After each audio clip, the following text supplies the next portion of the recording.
Bacon bourbon sundaes. So the progression of it went from a sundae that was already fairly complicated. It had the vanilla bean ice cream, it had cinnamon on the bowl underneath as well as on top. Saigon cinnamon With the higher oil content and yeah. everything. And then it had the chopped up cherries, and it had cracked black pepper, and the maple syrup drizzled across it, and all of that sort of stuff. And then when I decided to enter the Aztec brewing competition, that's when I decided that I needed to step it up a notch. And I'm not going to use store-bought ice cream. I need to make the ice cream myself, and I need to incorporate, just do it the way that I would want to do it. So I was researching and trying to figure out the recipe and the methods that I wanted to use to make the ice cream. So I figured out the recipe for the base, and I wanted to replace some of the butter fat that would normally be in ice cream with bacon fat, so you get some of that smoky bacon flavor through the whole ice cream. So I did that, and then I used a very straightforward approach to the rest of the ice cream because I wanted it to just be silky creamy. Just a truly decadent texture. So there's some vanilla bean in there, and then there's some cinnamon, but otherwise it's just the bacon vanilla flavor, real solidly creamy. And then the trick is, how do you freeze it and get it that texture to be gorgeous? Yeah. And that's the hard part, because the longer it takes to freeze, the more ice crystals form. And as the ice crystals are forming, that's what screws up your texture from being so velvety. Okay. So you need to freeze it as fast as you can. What I do is I use I'll dry say ice. this, her we is all her machinery. Yeah. And everything that helps her, because she's a beast. The 3 different KitchenAids going and but I use dry ice. And you put the dry ice, you break it up, and you add it to the ice cream liquid in the KitchenAid while it's stirring and while it's mixing. And it's really dramatic looking. It foams everywhere, and you get the dry ice cloud, so you get the witch's brew kind of thing.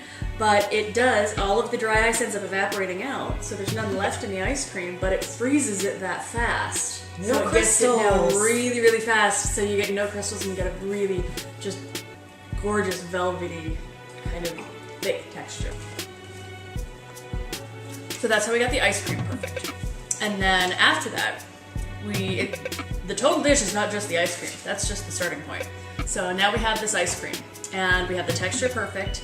Inside of the ice cream, as we're freezing it, we add toasted hazelnuts and firecracker toffee bacon. Cool. So you have the bacon, the candied bacon bits that have the cayenne pepper in there to give it some punch, and those little bits are in the velvety smooth ice cream. So this is the candied bacon that is inside the ice cream. Oh my god.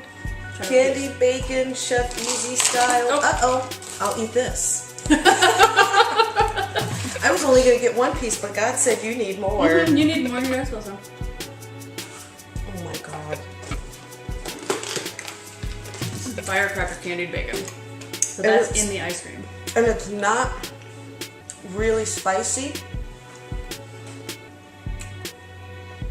but you get that little and then kick at the back. Mm-hmm. In the back of your throat. And then bacon. I could put this on a lollipop and suck it. Mm-hmm. Yeah. So this is in the ice cream with hazelnuts. So you have that creamy base with the bacon fat in it, with bits of the candied firecracker bacon and hazelnuts. And then on top of that all is where we do the cherries jubilee. So I take the dried Montmorency cherries and cook them down with maple syrup and amaretto. Oh. And then add some bourbon to that. Oh yeah, there's bourbon in the ice cream base too. I think I forgot to mention that part. So bacon fat and bourbon in the vanilla base. And then, so the amaretto with the cherries cooking down. And then we add some bourbon to that, light it on fire, cook that down. But that's the jubilee that gets put on top of it. So that's, and then on top of to top the whole thing off, we have some cracked pink peppercorns, just very lightly sprinkled on the top. And the pink peppercorns are a little more floral than black pepper. They're pink, like, I don't know if you can see this, but these babies, they're pink. Are pink. Pink peppercorn and it's interesting, she mentioned the breast cancer connection, which hadn't even occurred to me. Because she's a breast cancer survivor, I thought, pink peppercorn, breast cancer. No, I just checked it for the flavor. Was a coincidence that the flavor is good and they smell yummy. They're wonderful. They are a little more floral than the black pepper, which I think works with the dish. Gives it a little unexpected Pop.